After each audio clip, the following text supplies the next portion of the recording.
அன்பு நண்பர்களுக்கு வணக்கம். நாம் இந்த காணொலியில் டிஎன்டெட் 2022 பேப்பர் 2ல் மேத்ஸ் கொஷின்ஸை சால்வ் பண்ண போகிறோம். இது ஆன்லைன் டெஸ்ட்டாக நடந்த தேர்வு. முதல் கேள்வி, பின்வரும் விவரங்களுக்கான வீச்சு காண்க. இதான் கேள்வி. இங்கே பாருங்கள், வயது 12லேருந்து 18 0, 18லேருந்து 24 13 பேர் இருக்காங்க, 24லேருந்து 30 17 பேர் இருக்காங்க, 30 to 36 28 பேர் இருக்காங்க, 36 to 42 0 பேர் இருக்காங்க. 0 பேர் இருக்கிற இந்த வயது உள்ள ஆட்கள் இல்லை. வீச்சுக்கான ஃபார்முலா L மைனஸ் S, அதாவது largest value minus smallest value, மிகப்பெரிய மதிப்பு மைனஸ் மிகச்சிறிய மதிப்பு. இப்போ இங்கே மிகப்பெரிய மதிப்பு அப்படின்னா இன்டர்வலில் இருக்கிற மதிப்பு தான் மிகப்பெரிய மதிப்பு. அப்போ இதில் 36ங்கிற வயது தான் பெருசு. அதே போல் இங்கே 0 இருக்கிறதுனால இந்த இன்டர்வல் நம்ம கன்சிடர் பண்ணக்கூடாது, இதை தான் பண்ணணும். அப்போ இதில் லோவர் நம்பர் 18. இப்போ மிகப்பெரிய மதிப்பு 36, மிகச்சிறிய மதிப்பு 18. இப்போ 36 மைனஸ் 18 ஈக்குவல் டு 18 தான் விடை ஏ. 13 தரவுகளின் சராசரி 30 எனில் ஒவ்வொரு தரவையும் 6ஆல் பெருக்க கிடைக்கும் புதிய தரவுகளின் சராசரி என்ன? இப்போ கொடுக்கப்பட்ட சராசரி 30. ஒவ்வொரு மதிப்புடனும் ஒரு குறிப்பிட்ட எண்ணை பெருக்கும்போது அதன் புதிய சராசரியும் அதே எண்ணால் பெருக்கப்படும். ஒவ்வொரு எண்ணையும் ஒரு குறிப்பிட்ட எண்ணால் பெருக்கும்போது சராசரியும் அதனால் பெருக்கிக்கணும். வகுத்தாலும் அதே தான். ஒவ்வொரு எண்ணையும் ஒரு குறிப்பிட்ட எண்ணால் வகுத்துட்டு போனீங்கன்னா சராசரியும் அதே எண்ணால் வகுத்தீங்கன்னா புதிய சராசரி கிடைச்சிரும். இப்போ இங்கே பெருக்கியிருக்காங்க, அதனால் 30 × 6 180, அதுதான் புதிய சராசரி. a by b என்ற ஒரு விகிதமுறு எண்ணானது இங்கே a மற்றும் b ஆகியவை முழுக்கள் மற்றும் b not equal to 0. இதுதான் விகிதமுறு எண்ணுடைய டெஃபினேஷன். a by b வடிவத்தில் இருக்கணும், aயும் bயும் முழுக்களாக இருக்கணும், b not equal to 0. திட்ட வடிவத்தில் இருந்தால் a மற்றும் bயின் ஒரே பொது காரணி. திட்ட வடிவம்னு சொன்னாலே aயும் bயையும் வகுக்கிற நம்பர் 1 தவிர வேறு எதுவும் இருக்கக்கூடாது. அப்போ விகிதமுறு எண் திட்ட வடிவத்தில் இருக்கும்போது அதன் பகுதி மற்றும் விகுதிக்கு இடையே 1ஐ தவிர வேறு பொதுவான காரணிகள் இருக்காது. அதாவது அவை சார்பகா எண்களாக இருக்கும். எனவே விடை 1. 1க்கும் 100க்கும் இடையில் 2 மற்றும் 5ஆல் வகுப்படாத எண்களின் எண்ணிக்கையானது. இப்போ முதல்ல இடையில்னு சொன்னால் இந்த நம்பரும் இந்த நம்பரும் அந்த லிஸ்ட்டில் இருக்கக்கூடாது. அப்போ 1லேருந்து 100 வரைக்கும் 100 நம்பர் இருக்கும். அப்போ 1ஐயும் 100ஐயும் கழிச்சிட்டிங்கன்னா 98 நம்பர் தான் இருக்கும். அதில் 2ஆல் வகுப்படும் எண்கள் எவ்வளோ இருக்கும்? பாதி நம்பர் இருக்கும், 49. 5ஆல் வகுப்படும் எண்கள் 25 100, அப்போ 100 கிடையாது, அப்போ 19 இருக்கும். 2 மற்றும் 5 ஆகிய இரண்டாலும் வகுப்படும் எண்கள், அதாவது 10ஆல் வகுப்படுறதெல்லாம் 2ஆலையும் வகுப்படும். அப்போ 10 20 30 40 50 60 70 80 90 9 நம்பர் இருக்கும். 2 அல்லது 5ஆல் வகுப்படும் மொத்த எண்கள். இது பார்த்தீங்கன்னா இது ரெண்டையும் கூட்டிகிட்டு 2 தடவை வர்றதை கழிச்சுக்கணும். இப்போ 49 + 19 - 9. 59 நம்பர் 2 அல்லது 5ஆல் வகுப்படும். கேள்வி என்னன்னா 2 மற்றும் 5ஆல் வகுப்படாத எண்கள் எண்ணிக்கை. அப்போ என்ன வரணும்? அதுக்கு இந்த 59 98 கழிச்சிங்க 39ன்னு வரணும். ரைட்டா? 1 முதல் 100 வரை அப்படின்னு சொல்லிட்டாங்கன்னா இது மாறும். ஆனால் இவங்க இடையில்னு சொல்கிறதுனால 39 தான் இதுக்கு சரியான விடை. இது ஆப்ஷனில் கொடுக்கல, ஸ்டார் கேள்வி. ஒரு பரவலின் சராசரி மற்றும் முகடு முறையே 98 மற்றும் 53 ஆகும். இடைநிலை அளவு என்ன? இது 9th இருக்கிற ஒரு ஃபார்முலா, ரொம்ப முக்கியமானது. ஃபார்முலா படித்து வச்சுக்கோங்க. சராசரி, இடைநிலை, முகடு, இந்த 3ஐயும் வரிசையாக ஞாபகம் வச்சுக்கோங்க. சராசரி, இடைநிலை, முகடு. இதில் கடைசியில் இருக்கிற முகடு ஈக்குவல் டு 3 தடவை இடைநிலை அளவு மைனஸ் 2 தடவை சராசரிக்கு சமமாக இருக்கும் அப்ராக்சிமேட்டாக. இப்போ இந்த ஃபார்முலாவில் வச்சு தான் நம்ம இந்த கணக்கு போட போகிறோம். முகடு 53ன்னு கொடுத்துட்டாங்க. இங்கே பாருங்கள், சராசரிக்கு முதல் நம்பர், முகடுக்கு 2வது நம்பர். அப்போ இங்கே 53 ஈக்குவல் டு 3 × இடைநிலை மைனஸ் 2 × 98 இந்த சராசரிக்கு பேலாம். இதை பெருக்குனிங்கன்னா 2 98 196. இப்போ 3 இடைநிலை ஈக்குவல் டு இந்த பக்கம் கூட்டிக்கிங்க. 53 கூட்டல் 196னா 249 வரும். இடைநிலை ஈக்குவல் டு 249 3ஆல் வகுத்தீங்கன்னா 83. 83 விடை. சராசரியிலிருந்து அனைத்து உறுப்புகளின் விளக்கங்களின் கூடுதல் டேஷ் ஆகும். சராசரியிலிருந்து அனைத்து உறுப்புகளின் விளக்கங்களின் கூடுதல் 0வாக இருக்கும். கூட்டு சராசரியிலிருந்து பெறப்படும் அனைத்து உறுப்புகளின் விளக்கங்களின் கூட்டுத்தொகை எப்பொழுதும் 0மாக தான் இருக்கும். அடுத்தது பாருங்கள், x = 5 என்பது என்ன? நேர்கோடா, வட்டமா, முக்கோணமா, சதுரமான்றாங்க. x = 5ங்கிறது ஒரு நேர்கோடாக தான் இருக்கும். ஒய்ஹெச்சுக்கு இணையாக இருக்கும். அது x = kன்னா ஒய்ஹெச்சுக்கு இணையாக இருக்கும். ஒய் ஈக்குவல் டு கேன்னா எக்ஸ்ஹெச்சுக்கு இணையாக இருக்கும். அடுத்தது பாருங்கள், எத்தனை ஆண்டுகளில் அசல் 1,00,000 5% தனி வட்டியில் 1,17,500 உயரும் தான் கேள்வி. தனி வட்டியில் இவ்வளோவா உயருதுன்றாங்க. அப்போ அமௌண்ட்டு கொடுத்துருக்காங்க. அப்போ அமௌண்ட்லேருந்து அசலை கழிச்சிங்கன்னா வட்டி கிடைக்கும். 1,17,500 மைனஸ் 1,00,000 17,500 வருதுங்களா. SI equal to 17,500, PNR/100 equal to 17,500. இது வந்து 1,00,000 இன்ட்டு என்ன தெரியாது. இது 5/100 போட்டிங்கன்னா 0.05 வந்துடும்.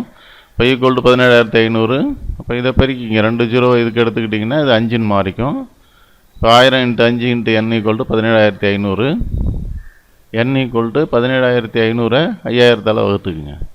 எத்தனை தடவை இருக்கும்? 3 தடவை 5000 15,000, 6 தடவை 2,500. இப்போ 3.5 ஆண்டுகள்.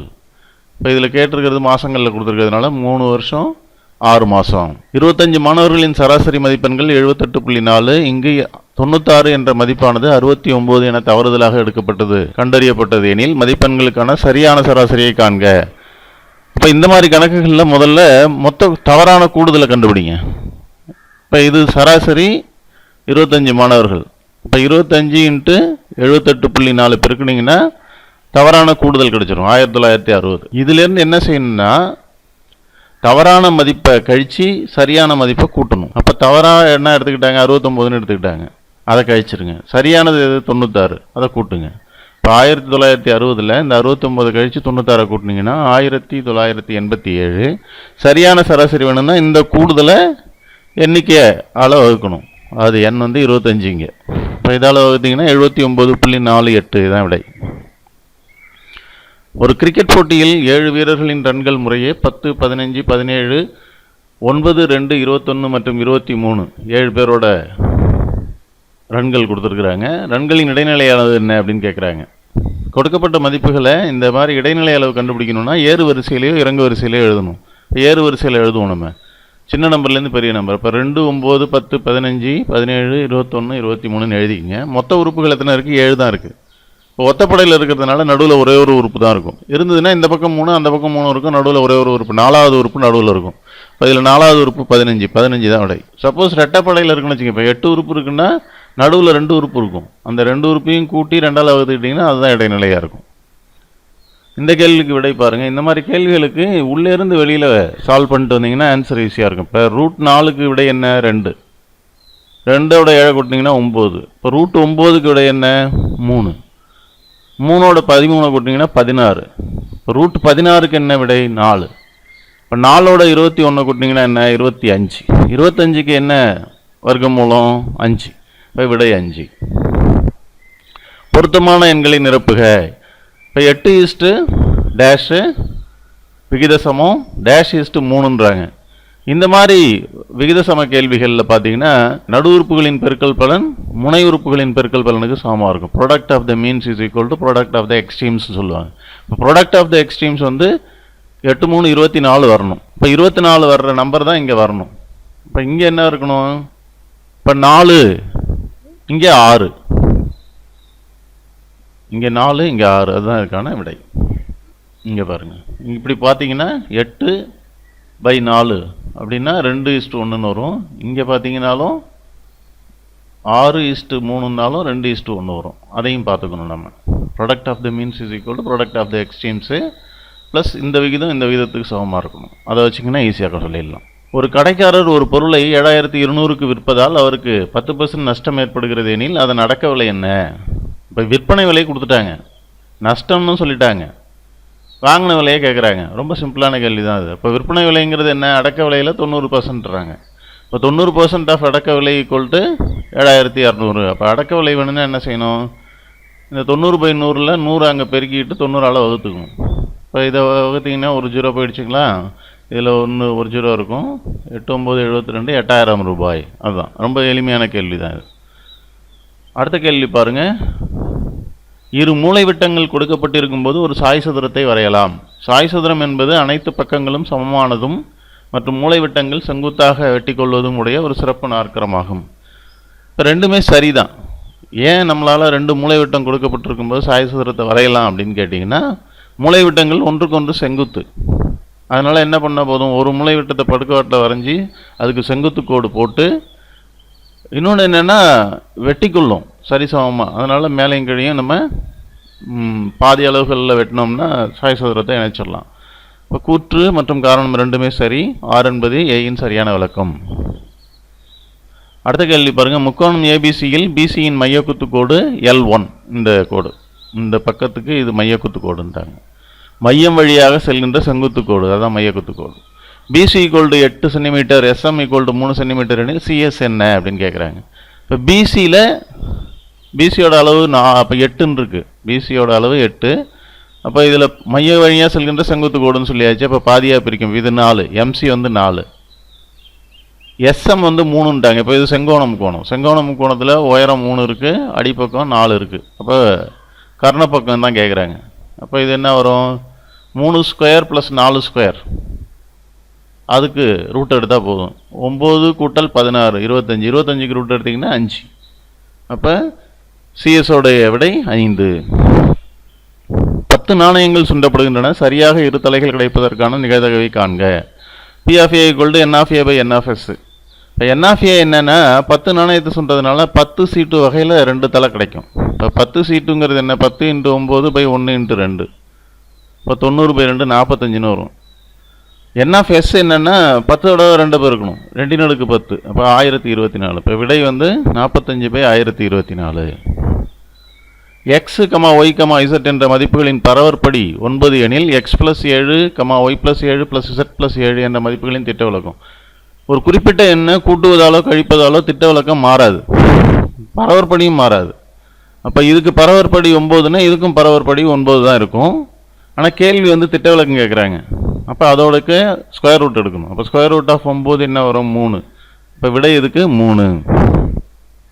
கொடுக்கப்பட்ட படத்தில் உள்ள முக்கோணங்களின் எண்ணிக்கை. இதில் பார்த்தீங்கன்னா மொத்தமாக எத்தனை இருக்குது பாருங்கள். 1 2 இந்த வெளியில் இருக்கிறது தெரியறது கூட்டினாங்களே 2 4 6 8 வருதுங்களா? அப்புறம் இங்கே என்ன இருக்குது பாருங்கள். இங்கே 1 7 8 9 10. அப்புறம் பெருசு மொத்தம் 12 முக்கோணங்கள் இதில் இருக்கும். எத்தனை முக்கோணங்கள் இருக்கும்? 12 முக்கோணங்கள் இருக்கும். புரியுதுங்களா? வெளியில் பார்த்தாலே உங்களுக்கு 8 தெரியுதா? அதை இல்லாமல் பார்த்தீங்கன்னா இங்கே வரும் 9 10 11 12. இப்போ இந்த கேள்வி சுருக்குக தான். 81க்கு அடுக்கு -3/4. முதல்ல 81 அடுக்குக்குறி வடிவத்தில் எழுதுங்க. 81ங்கிறது என்ன? 9 9 81. இப்போ 3√2 × 3√2. அப்போ 3√4க்கு தலையில் -3/4. இந்த 4 கேன்சல் பண்ணிங்கன்னா 3√-3ன்னு வரும். இப்போ இதை 1/3/3ன்னு எழுதலாம். 3√3 27. அப்போ 1/27 விடை. பொறுத்துக. இதில் ரொம்ப சிம்பிளாக நீங்கள் கண்டுபிடிக்கிறது வந்து மேட்ச் பண்ணிடலாம் ஈஸியாக. இப்போ 36 மற்றும் 24 மீப்பே கா HCF என்ன அப்படின்னா 12. அப்போ பிக்கு 1 விடை. மீசிமா கேட்குறாங்க 36 24க்கு 72. இது ரெண்டையும் ஈஸியாக கண்டுபிடிச்சிடலாம். பிக்கு 1 சிக்கு 4. இப்போ பிக்கு 1 சிக்கு 4 எதில் இருக்குது பாருங்கள்? இதில் இருக்குது. அடுத்தது இதில் இருக்குது பாருங்கள். இதில் இருக்குது. அடுத்து இன்னும் ஒன்று கண்டுபிடிச்சா போதும். இப்போ 58 69 சார்பகா எண்கள். இப்போ அதை பார்த்தீங்கன்னா டிக்கு வந்து 2. இப்போ இந்த 2வது தான் கரெக்டு. இந்த நம்பரை பார்த்தீங்கன்னா 17448ங்கிறது 4ஆலையும் 8ஆலையும் வகுப்படும். 1க்கு வந்து ஏக்கு வந்து 5 வரணும். இதுதான் சம்மந்தம் இல்லாமல் இருக்குது நமக்கு. எது? பகா எண்கள் அப்படிங்கிறது சம்மந்தம் இல்லாமல் இருக்குது. இங்கே எதுவுமே பகா எண் ஜோடியாக இல்லை. சரி, ஓகே. 2 தான் ஆன்சர். அப்போ தரப்பட்டுள்ள படத்தில் இருந்து ஓவை இணை ஏடி எனில் ஒய்டி மற்றும் ஏடியின் மதிப்பு என்ன அப்படின்னு கேட்குறாங்க. இது வந்து பேசிக் ப்ரொபோர்ஷனாலிட்டி தியரம், தேல்ஸ் தேற்றத்தை அடிப்படையாக கொண்ட கேள்வி. அடிப்படை விகித சம தேற்றம். இப்போ ஒரு முக்கோணத்தில் ஒரு பக்கத்திற்கு இணையாகவும் மற்ற 2 பக்கங்களை வெட்டுமாறும் ஒரு நேர்கோடு வரையப்பட்டால் அக்கோடு அவ்விரு பக்கங்களையும் சம விகிதத்தில் பிரிக்கும். அதுதான் வந்து தேற்றம். இப்போ இங்கே எது வடிவத்த முக்கோணம் அப்படின்னு பார்த்தீங்கன்னா பிஏடிங்கிற பெரிய முக்கோணமும் டிஓஒய் அப்படிங்கிற சிறிய முக்கோணமும் வடிவத்தது. இப்போ 2 முக்கோணங்கள் வடிவத்ததுன்னா அதனுடைய பக்கங்களின் விகிதங்கள் சமமாக இருக்கும். அதாவது இதில் முதல் 2 எழுத்து இதில் முதல் 2 எழுத்து. இப்போ BA by BO is equal to இதில் ஒன்று விட்டு ஒன்று எடுத்திங்கன்னா BT by BYக்கு சமமாக இருக்கும். இப்போ BAங்கிறது என்ன, இங்கே ரெண்டு நம்பரும் கொடுத்துட்டாங்க. இப்போ அதை கூட்டினா BA கிடச்சிருமா? இப்போ 4 12 கூட்டினா 16. இப்போ 16 by BO என்ன 4. 16 by 4 equal to BT by BY கொடுத்துருக்காங்க 6. அப்போ இது அப்படியே குறுக்க பெருக்கினீங்கன்னா என்ன வரும் பாருங்கள், 16 × 6 by 4ன்னு வரும். 4ஆல் 16 அடிச்சிங்கன்னா 4, 4 6 24. இப்போ BTயினுடைய அளவு 24. அடுத்தது என்ன வேணும் உங்களுக்கு, BTயினுடைய அளவு 24. YT தான் கேட்குறாங்க. அப்போ 24ல் 6 கழிச்சிங்கன்னா 18 தான் YTக்கு அளவு. முதல் நம்பர் கண்டுபிடிச்சிட்டோம். இப்போ அடுத்தது AT வேணும்னா என்ன செய்யணும், இதையே தான் எடுத்துக்கணும். அதாவது BA by BO முதல் ரெண்டு எடுத்து ஈக்குவல் டு AT 2 3 இதில் OY. அப்போ என்ன வருது, BA 16 BO 4 AT என்ன இருக்குது பாருங்கள், அது தெரியாது, அதை அப்படியே வச்சுக்கோங்க. OYக்கு 4 கொடுத்துருக்காங்க. இப்போ இது குறுக்க பெருக்கினீங்கன்னா ஒரு 4 4 கேன்சல் ஆகி AT 16ன்னு வரும். இப்போ ரெண்டுக்கும் விடையை கண்டுபிடிச்சாச்சு. YTக்கு 18 ATக்கு 16. கடைசி ஆப்ஷன். இதுக்கு வந்து மீப்போவா காண்கன்னு 2 ஏற்கணித கோவையை கொடுத்துருக்குறாங்க. இப்போ என்ன கொடுத்துருக்காங்க, 4A² + 2A 4A² - 1ன்றாங்க. இதை ஃபேக்டரைஸ் பண்ணுங்கள், காரணிப்படுத்துங்க. 2A ரெண்டுலேயும் பொதுவாக இருக்கிறதுனால வெளில எடுத்திங்கன்னா உள்ளே 2A + 1 இருக்கும். இந்த 4A² - 1 எப்படி எழுதலாம், 2A² - 1² எழுதலாம். இப்போ A² - B² ஃபார்முலா எழுதுனீங்கன்னா 2A + 1 பெருக்கல் 2A - 1ன்னு வரும். இப்போ ரெண்டுலேயுமே 2A + 1 இருக்கிறதுனால இதுக்கு மீப்பெரு பொது வகுத்தி என்னவாக இருக்கும், 2A + 1 இருக்கும். மூணாவது ஆப்ஷன். A மற்றும் B சார்பிலா நிகழ்ச்சிகள் எனில் P of B = 0.5 மற்றும் P of A சேர்ப்பு B = 0.7 எனில் V of Aவை காண்க. இண்டிபெண்டன்ட் இவெண்ட்ஸ்னு சொல்லியிருக்காங்க. நமக்கு 10வதுல இருக்கிறது வந்து ஒன்றை ஒன்று விளக்கும் நிகழ்ச்சிகள். அதை இதோட கன்ஃபியூஸ் பண்ணக்கூடாது. இது 11ல் வர்றது. இப்போ இண்டிபெண்டன்ட் அப்படின்னு சொல்லிட்டா இதில் என்ன இருக்கும் அப்படின்னு வந்து பார்த்தீங்கன்னா P of A / B வந்து P of A × P of Bக்கு சமமாக இருக்கும். A சேர்ப்பு Bக்கு என்ன ஃபார்முலா பாருங்கள், P of A சேர்ப்பு B = P of A கூட்டல் P of B minus P of A / B. இதில் ஒன்றும் மாற்றம் இல்லை. P of A சேர்ப்பு B கொடுத்துருக்காங்க 0.7 equal to P of A கூட்டல் P of B வந்து 0.5ன்னு கொடுத்துருக்காங்க. மைனஸ் இந்த P of A / Bக்கு பதிலாக என்ன போடலாம், P of A × P of Bன்னு போடலாம். ஏன்னா இங்கே இண்டிபெண்டன்ட் இவெண்ட்ஸ்னு கொடுத்துருக்காங்க. ஒன்று ஒன்று சார்ந்து இல்லாத நிகழ்ச்சிகள், சார்பிலா நிகழ்ச்சிகள். அப்போ இதை வந்து 0.5ன்னு போட்டுங்க P of Bக்கு பதிலாக. அப்போ என்ன வரும், இங்கே இதை கழிச்சாச்சு. இப்போ 0.7ல் 0.5 கழிச்சிங்கன்னா 0.2 equal to P of A minus P of A × 0.5ன்னு இருக்குது. P of A பொதுவாக எடுத்துட்டிங்கன்னா என்ன வரும், இங்கே 1 மைனஸ் 0.5ன்னு இருக்கும் ஈக்குவல் டு 0.2. 1ல் அரை கழிஞ்சால் அரை தான். இப்போ P of A × 0.5 equal to 0.2. இப்போ P of A = 0.2 by 0.5. ரெண்டு பக்கமும் 10 மேலே கீழையும் 10ஆல் பெருக்கினீங்கன்னா 2/5 விடை. ஒரு சாய் சதுரத்தின் மூலை விட்டங்களின் நீளங்கள் 10 சென்டிமீட்டர் மற்றும் 24 சென்டிமீட்டர் எனில் அதன் ஒரு பக்க அளவு என்னன்னு கேட்குறாங்க. சாய் சதுரத்தினுடைய மூலை விட்டங்கள் ஒன்றை ஒன்று இரு சமக்கூறியுடன் செங்குத்தாக. சாய் சதுரத்தோடைய பரப்பளவுக்கு ஃபார்முலா என்ன அப்படின்னு பார்த்தீங்கன்னா ½ × d1 × d2, ½ × d1 × d2. அப்போ பக்க அளவு வேணும்னா என்ன செஞ்சால் போதும் அப்படின்னா, ரெண்டு மூலை விட்டங்களில் பாதி எடுத்துக்கங்க. இது ரெண்டும் செங்குத்தாக சமமாக பிரிக்கும். அப்போ இதோட ஓரளவு இந்த லாங்கஸ்ட் டயகனல் வந்து 24னா இதில் பாதி 12 இருக்கும்.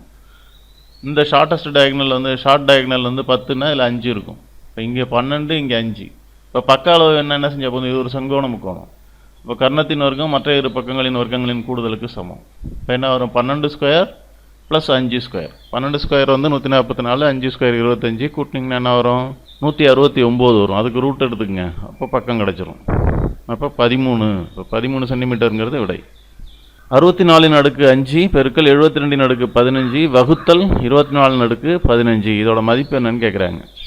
பெருக்கல் வகுத்தல் தான். இப்போ வகுத்தலில் பார்த்தீங்கன்னா இதை பாருங்கள், இதுக்கும் அடுக்கு 15 இதுக்கும் அடுக்கு 15ன்னு இருக்குது. இப்போ A/15 வகுத்தல் B/15னா A/B அடுக்கு 15ன்னு எடுத்துக்கலாம். அதுதான் இங்கே எழுதியிருக்காங்க. 72/15 24/15னா 72/24 மொத்தமாக அடுக்கு 15ன்னு போடலாம். அப்போ இது என்ன வரும், 3 தடவை 24 வந்து 72, 3/15ன்னு வந்துடுச்சு. இப்போ இந்த 64க்கு அடுக்கு 5 என்னென்னு எழுதலாம் பாருங்கள். 64னா என்ன பண்ணலாம்? இது வந்து 2/6 64. இப்போ அதுக்கு அடுக்கு 5. இப்போ 2/30 வருதுங்களா? இப்போ இதை எப்படி எழுதலாம்? 2/2 அடுக்கு 15 எழுதலாம். அப்போ 4/15 எழுதலாம். இப்போ இது ரெண்டு எந்த வடிவத்தில் இருக்குது? a/m இன்ட்டு b/m இருக்குது. அப்போ ab ஹோல் பவர் mன்னு எழுதிக்கலாம். அப்போ 3 × 4 12 அடுக்கு 15 எழுதிக்கலாம். 12/15 ரெண்டாவது ஆப்ஷன். ஒரு குறிப்பிட்ட குறியீடு மொழியில் மெடிசன் என்ற வார்த்தை QIHMGMRI என மாற்றி அமைக்கப்பட்டுள்ளது எனில் டீச்சர் எனும் வார்த்தை எவ்வாறு குறிக்கலாம் அப்படின்னு கேட்குறாங்க. இதில் என்ன பண்ணி இது வந்திருக்குன்னு தெரிஞ்சுக்கிங்க. எம் அப்படியே விரல் விட்டு என்னங்க, NOPQ. இப்போ 4 கூட்டினா Q வருது. அடுத்தது ஈயோட 4 கூட்டுங்க, FGHI 4 கூட்டினா வருது. டியோட கூட்டுங்க, EFGH 4. அப்போ அதே போல் டீச்சருக்கு மாற்றி பாருங்க. இப்போ டீயோட 4 கூட்டுங்க, டீக்கு அப்புறம் என்ன? UVWX. அப்போ எக்ஸ் தான் முதல் நம்பராக வரணும். அடுத்தது ஈக்கு FGHI ஐ வரணும். இப்போ XIன்னு ஆரம்பிக்கிறது எத்தனை ஆரம்பிக்குது பாருங்கள்? 2 ஆரம்பிக்குது. இன்னொரு எழுத்து போகும். ஏக்கு என்ன வரணும்? ஏக்கு அடுத்தது BCDE வரணும். இப்போ இ உள்ளது எது பாருங்கள்? இப்போ ரெண்டாவது ஆப்ஷன் தான் கரெக்டாக இருக்கும். XIEGLIV இதுதான். ஒரு இணைகரத்தின் அடிப்பக்கமானது உயரத்தை போல 3 மடங்காகவும் அதன் பரப்பளவு 192 சதுர சென்டிமீட்டராக இருப்பின் அடிப்பக்கத்தையும் உயரத்தையும் சென்டிமீட்டரில் காண்க. உயரத்தை ஹெச்னு வச்சுக்கோங்க, அடிப்பக்கத்தை பின்னு வச்சுக்கோங்க. பி என்னன்னு சொல்லியிருக்காங்க? 3 மடங்கு உயரன்றாங்க. இப்போ 3Hன்னு வச்சுக்கலாம். இப்போ பரப்பளவுக்கு என்ன ஃபார்முலா இணைகிறதுக்கு? B × H. இப்போ B × H 192 கொடுத்தாச்சு. இப்போ பிக்கு பதிலாக 3H போடுங்க. ஏன்னா அதில் கொடுத்துருக்கிற அசம்ஷன் அதுதான். அப்போ 3H பிக்கு பதிலாக போட்டால் 3H² = 192 வருதுங்களா? இப்போ H² = 192 3ஆல் வகுங்க, 64. அப்போ இது 64ஓட வரைக்கும் ஹெச்சுக்கு சமமாக இருக்கும். இப்போ 8 சென்டிமீட்டர். H 8ன்னா பி என்ன? 3 மடங்கு 8. அப்போ 24. இப்போ எது வரிசை, எந்த வரிசையில் கேட்குறாங்கன்னு பாருங்கள். அடிப்பக்கம் உயரம்னு கேட்குறாங்க. இப்போ 24,8ங்கிறது தான் விடை. அடுத்த கேள்வி பாருங்கள். இது பட்மாஸ் ரூல் அப்படியே பயன்படுத்துகிற ஒரு கணக்கு. இருக்கிறதுலே என்ன பார்க்கணும்? நம்ம ப்ராக்கெட் தான் பார்க்கணும். இன்னொரு மோஸ்ட் ப்ராக்கெட். அதுலேயும் இந்த மாதிரி மேலே கோடு போட்டிருந்தா இதை ஒரு ப்ராக்கெட்டாக நீங்கள் கன்சிடர் பண்ணலாம். அப்போ இதுதான் ஃபஸ்ட்டு. அப்போ 100 - 3 தான் முதல்ல செய்யணும். முதல்ல இங்கே பாருங்கள், ப்ராக்கெட்டு தான் வரணும். ப்ராக்கெட்டுக்குள்ளே ப்ராக்கெட் இருந்தால் உள்ளே இருக்கிற ப்ராக்கெட் தான் ஃபஸ்ட்டு. அதுக்குள்ளே இந்த மாதிரி பார் போட்டிருந்தால் அதுதான் ஃபஸ்ட்டு செய்யணும். இப்போ இங்கே என்ன இருக்குது? 100 × 3 தான் இந்த பாருக்குள்ளே இருக்குது. இப்போ 100 × 3 300. அடுத்தது என்ன வரணும்? இதுக்குள்ளே இந்த ப்ராக்கெட்டுக்குள்ளே அடுத்தது வகுத்தல் இருக்குது, அதுதான் வரணும். இப்போ 176 4ஆல் வகுத்தீங்கன்னா 44. நடுவில் என்ன இருக்குது? இங்கே கழித்தல் இருக்குது. இப்போ 300 - 44 256. இன்னர் ப்ராக்கெட் முடிஞ்சிடுச்சு. ரைட்டுங்களா? அதுக்கு அடுத்தது என்ன இருக்குது? பெருக்கல் இருக்குது. இங்கே 150 × 2ன்னு இருக்குது இங்கே. அப்போ அதை பெருக்குனிங்கன்னா 300. இப்போ நடுவில் கூட்டல் இருக்குது. அப்போ 300ஐயும் 256ஐயும் கூட்டிங்கன்னா 556. அதுக்கு இங்கே என்ன இருக்குது? இங்கே ஒரு கூட்டல் இருக்குது. அப்போ 1500 × 556 2056ங்கிறது விடை. கடைசி option. P of E + P of E' = 1 எனில் என்ன கேட்குறாங்க? ஈயும் ஈடேஷும் ஒரே நிகழ்ச்சிகள், ஈயும் ஈடேஷும் நடத்த இயலாத நிகழ்ச்சிகள், ஈயும் ஈடேஷும் நிகழ்ச்சிகள் அல்ல, ஈயும் ஈடேஷும் நிரப்பு நிகழ்ச்சிகள். இப்போ 2 நிகழ்ச்சிகளையும் கூட்டினா 1 வருதுன்னா 1 என்னோட நிரப்பு நிகழ்ச்சி. P of Eயும் P of E' கூட்டினா 1ன்னா இன்னும் 1 ஈயும் ஈடேஷும் ஒன்றை ஒன்று நிரப்பும் நிகழ்ச்சிகள். இப்போ கடைசி ஆப்ஷன் தான் ரைட். பாருங்கள், இந்த கேள்வி பாருங்கள். By how much does 1/10/11 exceed 1/10/11? 1 இதை வந்து எவ்வளோ அதிகம் அப்படின்னு கேட்குறாங்க. இதை முன்னாடி தமிழில் படுத்தும்போது இதை முன்னாடியும் இதை பின்னாடியும் போட்டாங்க. இதை விட இது எவ்வளோ அதிகம்? இது நீங்கள் இங்கிலீஷ் கொஸ்டினே வச்சு பாருங்கள், அதுதான் ஈஸியாக இருக்கும். எப்போல்லாம் உங்களுக்கு வந்து குழப்பம் வருதோ அப்போ இங்கிலீஷை தான் பார்க்கணும். How much does exceed this? அப்போ இது பெருசு இது சின்னதுங்கிறத புரிஞ்சுங்க. இப்போ இதுலேருந்து தான் இதை கழிக்கணும். இல்லைனா நீங்கள் பின்னமாக மாற்றி பார்த்தீங்கன்னாலும் தெரிஞ்சிடும். மதிப்பை பாருங்கள், 1/10/11 இருக்குது. இதை வந்து தலைகீழியால் பெருக்கிங்க. 11/10ங்கிறது ஃப்ராக்ஷனோட மதிப்பு. ரெண்டாவது மதிப்பு என்ன வருது பாருங்கள், இது 1/10 வகுத்தல் 11/1ன்னு இதை எடுத்துக்கிட்டிங்கன்னா தலைகீழியால் பெருக்குங்க. 1/11ஆல் பெருக்கணும். இப்போ மேலே 1 1 கீழே 10 11. அப்போ 11/110 இருக்கும் ரெண்டாவது. இப்போ இதிலே தெரிஞ்சிச்சு உங்களுக்கு தான் இதுலேருந்து இதை இப்போ கழிக்குங்க. வித்தியாசம் 11/10 - 1/110. 110 பொது பகுதியாக எடுக்கலாம். இப்போ இதை 11 மேலே எங்கேயும் பெருக்குங்க. இங்கே 11 11 121, இது 110 வந்துடும். இப்போ 121 மைனஸ் 1 பை 110 போடலாம். அப்போ 120/110 0 கேன்சல் பண்ணிங்கன்னா 12/11 விடை. 12/11 இது இதை விட அதிகமாக இருக்கும். இப்போ இந்த கணக்குகளை பார்த்துட்டோம். நன்றி. அடுத்த வீடியோவில் பார்க்கலாம்.